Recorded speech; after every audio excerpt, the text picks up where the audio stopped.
Before J.R.R. Tolkien was known as the author of The Hobbit and The Lord of the Rings, he was just an English professor at Oxford. Fluent in a litany of languages, he was a gifted linguist whose most significant contribution to academia was his serious treatment of the Old English epic poem Beowulf. Prior to Tolkien, Beowulf was treated as a historical source, but rarely as serious literature. That was largely the case with fantasy as an entire genre. Tales of knights, dragons, and treasure were seen as childish. It was Tolkien's own writings that challenged this notion and caused the modern resurgence of fantasy into a genre that all ages read today. As an epic saga about the triumph of a just warrior over monsters, Beowulf's influence on Lord of the Rings and Tolkien's other stories set in Middle-earth is obvious. This influence is deeper than just aesthetic similarity, however. I believe that Lord of the Rings most directly borrows from Beowulf in the Two Towers when Gandalf and company arrive at Edoras. In the story, Edoras is the seat of power of the king of the Rohirrim, Theoden. The Rohirrim are often described as the culture in The Lord of the Rings most similar to the Anglo-Saxons. Claims that The Lord of the Rings is a British mythology may link the Rohirrim prominence and rise in the story to that of England's rise to global importance. However, the Rohirrim also bear a striking similarity to the Danish and Geat Hall cultures from Beowulf.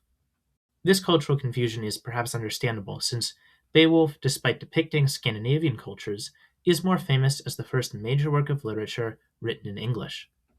Further, the earliest Anglo-Saxons in the British Isles would have had many cultural similarities to the Danes and Geats of Beowulf, since they migrated from a very close region. The family structures, issues, and culture of the Rohirrim all align closely with those of the Danes in Beowulf. In the epic poem, the Danish king Hrothgar is a well-intentioned and fair leader who presides over the hall of Heorot. He has two sons, Hrethric and Hrothmond, and a daughter, Freyrû. However, his right-hand man is his nephew Hrothulf, who seems to be older than his sons. His problem is he and his people are beleaguered by an evil monster called Grendel that nightly infiltrates the hall and kills various people. The kingdom decays as Grendel ravages it. In The Lord of the Rings, King Theoden is the well-intentioned king of the Rohirrim. He has a son, Theodred, and a daughter, Éowyn. His nephew, Éomer, is a bit older and highly capable. The hall has fallen into the hands of Wormtongue, against whom the king and his relatives are powerless as Decay eats away at them and their people. Wormtongue's not as physically intimidating as Grendel, but with the effect he has on the kingdom, he might as well be. Hall culture is an important, noted aspect of both works. That comes with certain social expectations and behaviors. In Beowulf, it is specifically noted to be improper to bring weapons in front of King Hrothgar. In the Two Towers, the present members of the Fellowship are similarly forbidden from bringing weapons before the king. Though, of course, You would not part an old man from his walking stick. both halls need the intervention of outsiders to rid themselves of the evil that has taken root. The soldiers and relatives of the king are powerless to stop it in either scenario. Other similarities include the king's son and heir being out of action during the events. In the Two Towers, Theoden's son, Theodred, is mortally injured and dies right before Gandalf and company arrive. In Beowulf, the sons are sidelined due to their youth. The youth of Theodred is likewise known to be an important aspect of the tragedy of his death in Lord of the Rings, but he was already of fighting age himself. In both scenes, the evil is not fought with a normal weapon. Gandalf uses his staff while Beowulf wrestles Grendel.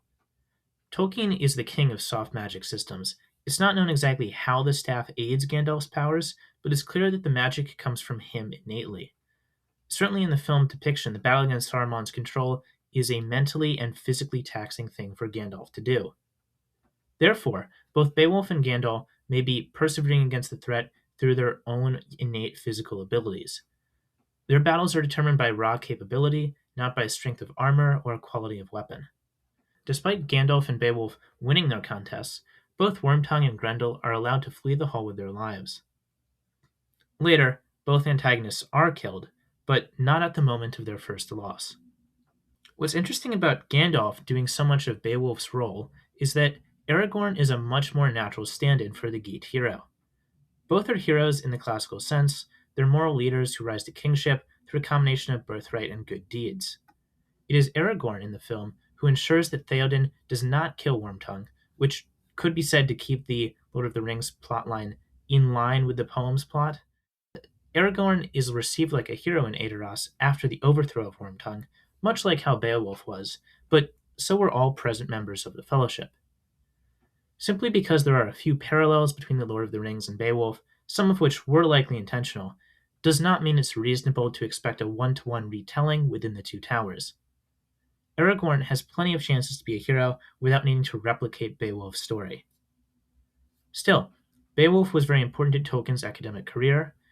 These are merely the most direct references to Beowulf within The Lord of the Rings, but I am sure there are many more. The Rohirrim are one of the most beloved and charismatic of Tolkien's peoples.